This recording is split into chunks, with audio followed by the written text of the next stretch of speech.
প্রসূন চট্টোপাধ্যায়, যাকে সেমিনার রুমের ভাইরাল ভিডিওতে দেখা গিয়েছিল, আরজিকর মেডিকেলের অধ্যক্ষ হওয়ার পর প্রায়শই এই প্রসূন চট্টোপাধ্যায়কে দেখা যেত নিজেকে সন্দীপ ঘোষের পিএ বলে পরিচয় দিতেন এই প্রসূন চট্টোপাধ্যায়।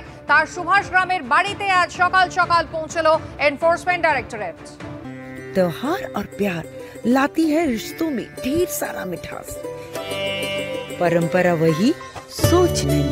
आदि मोहिनी मोहन कांजीलाल।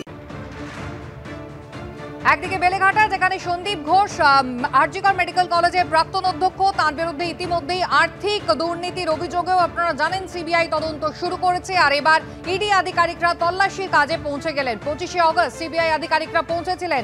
দীর্ঘক্ষণ অপেক্ষা করতে হয়েছিল বাড়ির বাইরে, পরে সন্দীপ ঘোষের দেখা মেলে। কিন্তু এই ইডি আধিকারিকরা তারা কিন্তু এখনো অপেক্ষা করছেন, তল্লাশি শুরু হয়নি। আর অন্যদিকে হাওড়া সাকরাইলে দুটি জায়গায় এই মুহূর্তে তল্লাশি শুরু হচ্ছে। সুভাষগ্রাম নিয়ে যাব, রঞ্জিত রয়েছেন আমাদের সঙ্গে। রঞ্জিত, দেখো, প্রসূন চ্যাটার্জির বাড়ি সকাল 6:45 নাগাদ এই বাড়ির কিছুটা আগেই 3টে ইডির গাড়ি রয়েছে এবং এখন যেটা দেখতে পাওয়া যাচ্ছে যে সিকিউরিটি গার্ড যারা রয়েছে তারা এখানে রয়েছে। এই বাড়িতেই কিন্তু তল্লাশি চলছে। ইডির আধিকারিকরা এই যে সুলোচনা ভবন যেটা দেখতে পাওয়া যাচ্ছে এই বাড়ির ভিতরে রয়েছে।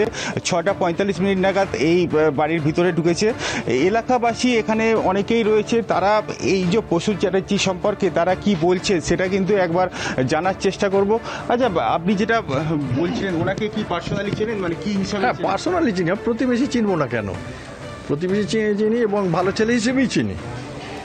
মানে ওনাকে যে এইরকম ব্যাপার হবে আমি ওনার সম্বন্ধে ইমাজিন করতেই পারছি না। এরকম ব্যাপার বলতে মানে এই যে আজকের এই জিনিসটা দেখছি যে ইডি ঘিরেছে, রেড হচ্ছে, এই ব্যাপারটা আমরা কিন্তু ভাবতে পারিনি যে এরকম একটা ব্যাপার ঘটতে চলেছে।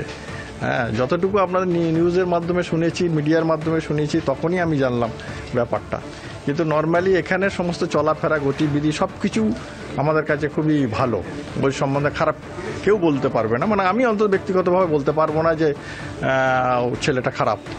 সুতরাং এলাকাবাসী যেটা এনার সম্পর্কে যেটা বলছেন যে ওনার গতিবিধি চলাফেরা সম্পর্কে কোনোদিনই কিন্তু ধারণা করতে পারেনি যে ইডি স্ক্যানারে উনি চলে আসবেন। এই যে বাড়ি দেখতে পাওয়া যাচ্ছে যে গেট খোলা রয়েছে, এর ভিতরেই কিন্তু ইডি আধিকারিকরা রয়েছে। তারা এই যে তদন্ত প্রক্রিয়াকরণ সেটা কিন্তু চলছে। পাশাপাশি এখানে যে সমস্ত মানুষজন এলাকাবাসী রয়েছে তারাও কিন্তু রয়েছেন। তারা কোনো রকমভাবে বুঝে উঠতে পারছেন না যে এই ঘটনার সঙ্গে প্রসূন চ্যাটার্জির যে নাম জড়িয়ে আসছে সেটা কিন্তু কোনো রকমভাবে বুঝতে পারছেন না। রঞ্জিত, ধন্যবাদ। অর্থাৎ ইতিমধ্যেই একাধিক জায়গায় সকাল থেকে ইডি আধিকারিকরা তারা তল্লাশি শুরু করেছেন এবং আরজিকর কাণ্ডে যে আর্থিক দুর্নীতির অভিযোগ উঠেছে, যার তদন্ত ইতিমধ্যেই কিন্তু কোর্টের নির্দেশে সিবিআই করছে, তারই তদন্তে এবার এনফোর্সমেন্ট ডাयरेक्टरेट। আপনারা জানেন আলাদা করে ইসিআইআর কিন্তু আগেই দায়ের হয়েছে এবং তার প্রেক্ষিতেই তল্লাশি।